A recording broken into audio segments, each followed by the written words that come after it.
Hello friends, back to work on the Mustang. So today we're going to work on the heater box. So we're going to bust that box open and take a look, see what it looks like on the inside. My guess is not very good. And get it repaired. One less thing to deal with when this thing goes back together. And it's a beautiful, hot, sunny day in Los Angeles. Too hot to work outside. Let's go.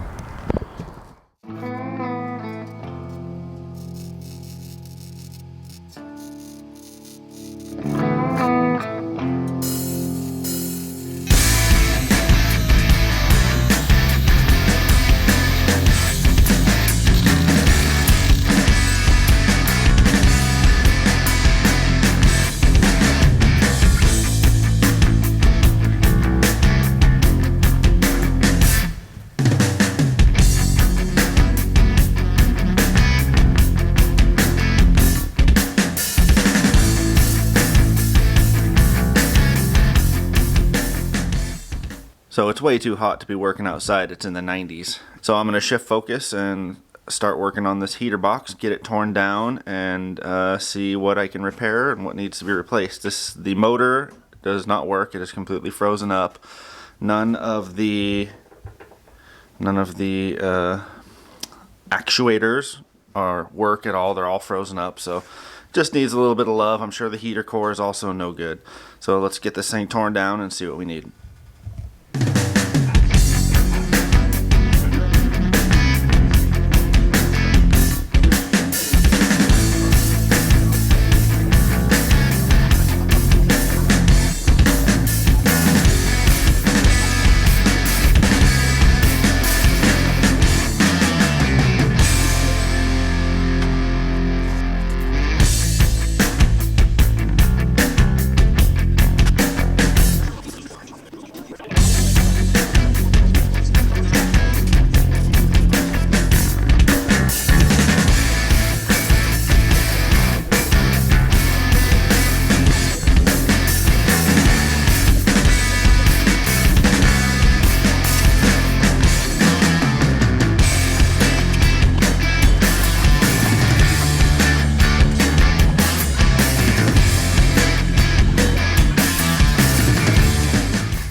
Okay, let's review. Junk.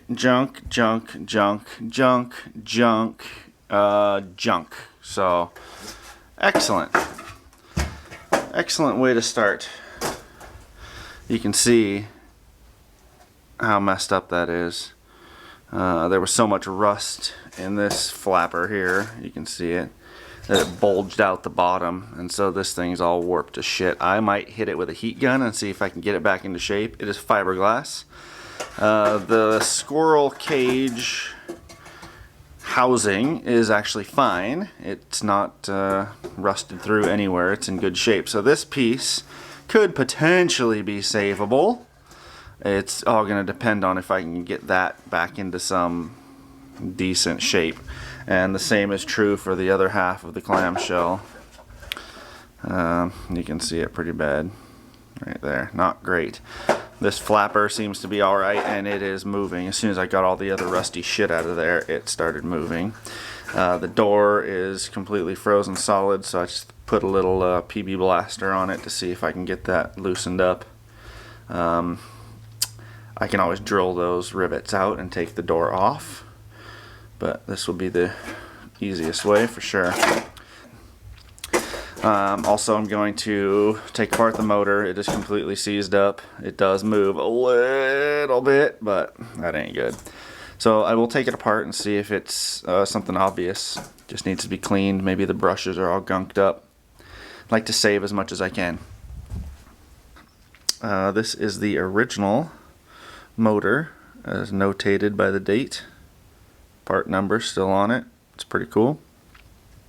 So it was important to me to try to save it, just like everything else. Try to keep everything as original as possible. The brushes are in really good shape. I don't know if you can see. Nice. I mean, they're almost brand new. So didn't get used a lot. Springs are in really nice shape. A lot of it is in really nice shape. There was some corrosion down here on the plates and some corrosion on the rotor. Why it was stuck was because you can see the pitting on the shaft there. That was stuck in the top bushing, bronze bushing. So I've cleaned it up as best I can. It's not perfect, but it should last another 20-30 years, I would guess, before wearing out that bushing. Other than that, everything's in really good shape. Very little wear on the parts. So I'm going to put it back together and we'll see if it's going to work for me. Okay, reassembly.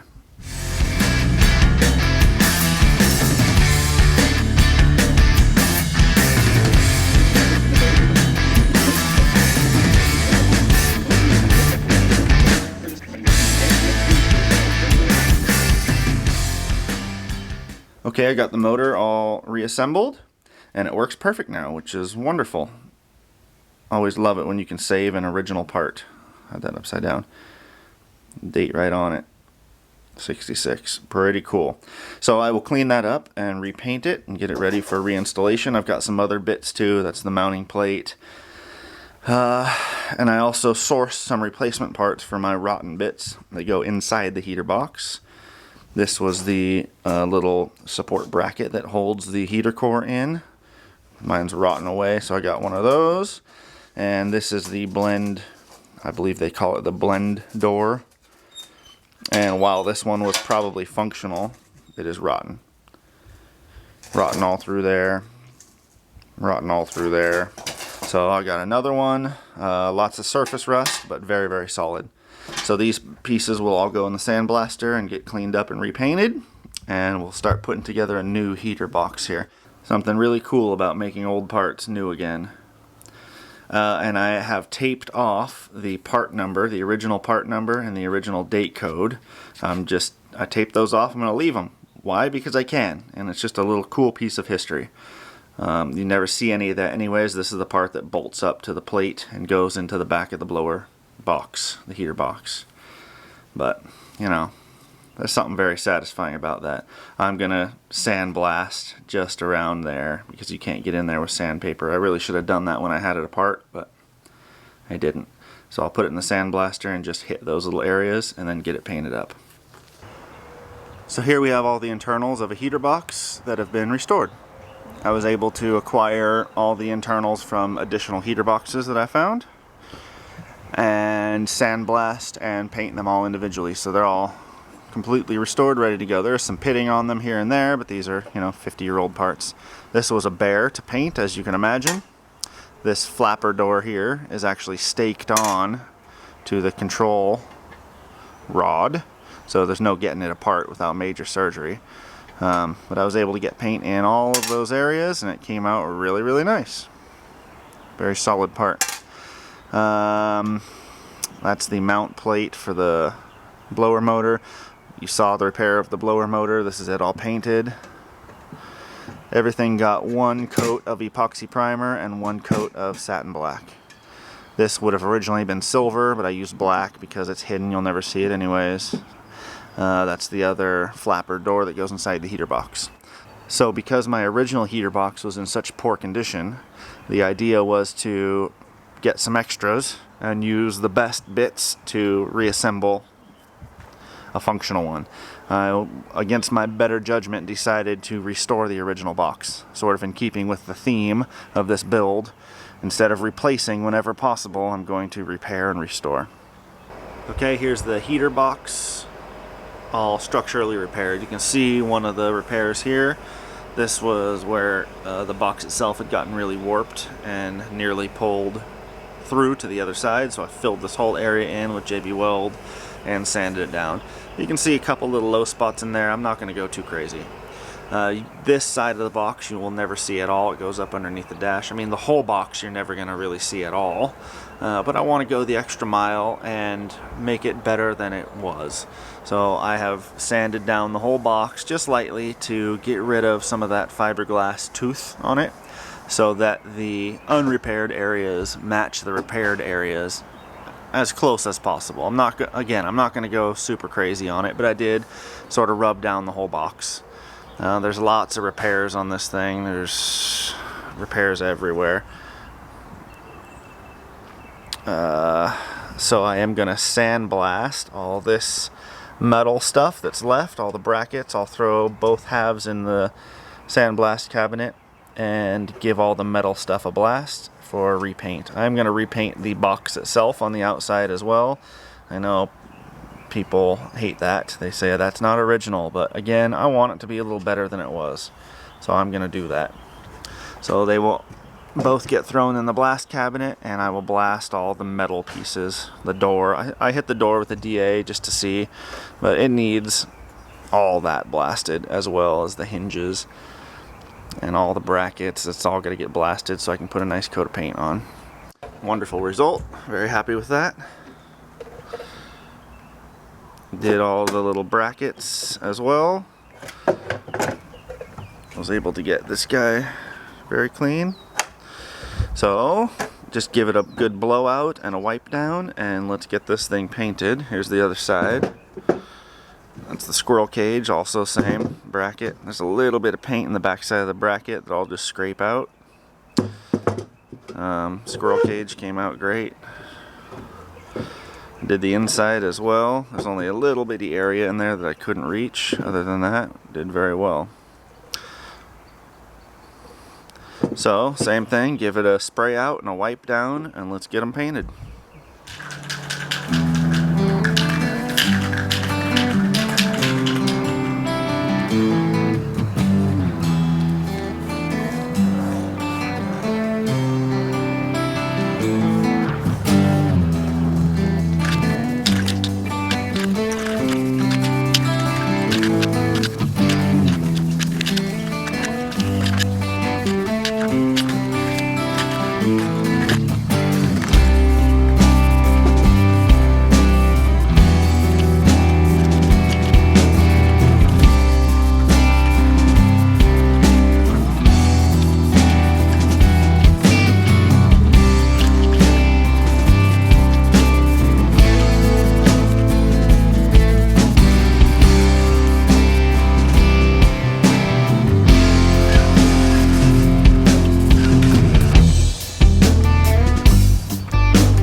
Okay, here's the final result of the heater boxes.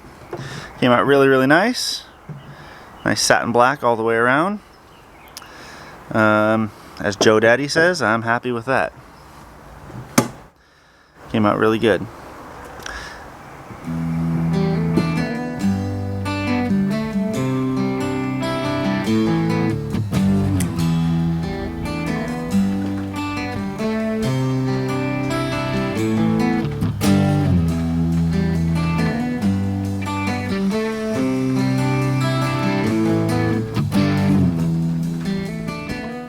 Alright, time to get this thing put back together.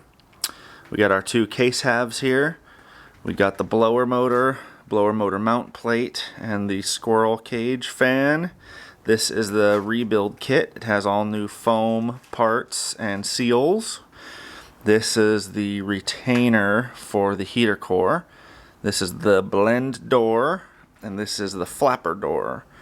These are all the little clips for the outside, new heater hoses, and this came with the heater core. I'm not sure if it is for this application or not. We will find out. Let's go. Let's check this seal kit out.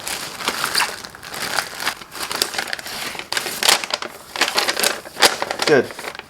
Gives you a little breakdown of where everything goes. Very handy. So make sure you mock these things up first because they only go on one way and you don't want to glue the wrong side.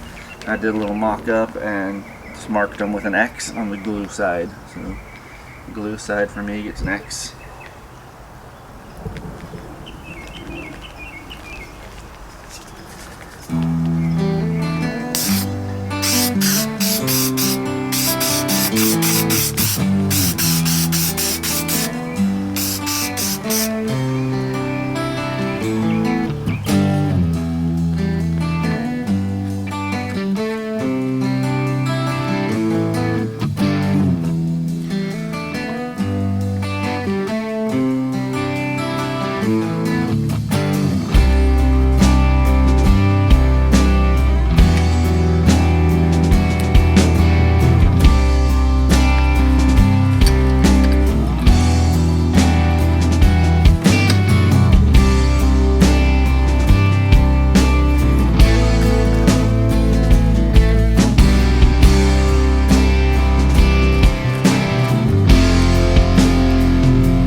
my friends, the crown on what is the glory of the refurbished heater box.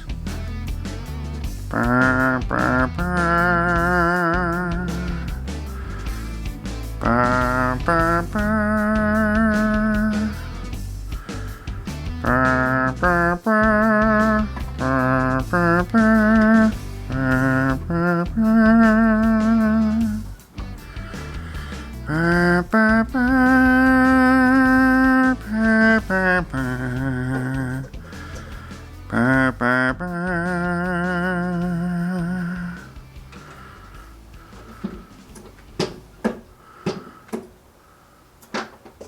Looks fantastic. It is covered in fingerprints and dust now, of course, but it looks great, and more importantly, functions 100%. All new seals, refurbished original motor, blower motor, repainted inside out, new heater core. I've got the hose right there. I'm not going to mess with that now at the moment. That's it, friends. Beautiful refurbished heater box. It will go into a box and we'll set it aside until we're ready to move forward with it. Thank you so much for watching. Give me a thumbs up or a thumbs down if you don't like very clever, witty videos, I guess. If you have any comments, leave them in the area below and I will probably respond. Thank you so much again for watching. See you on the next one.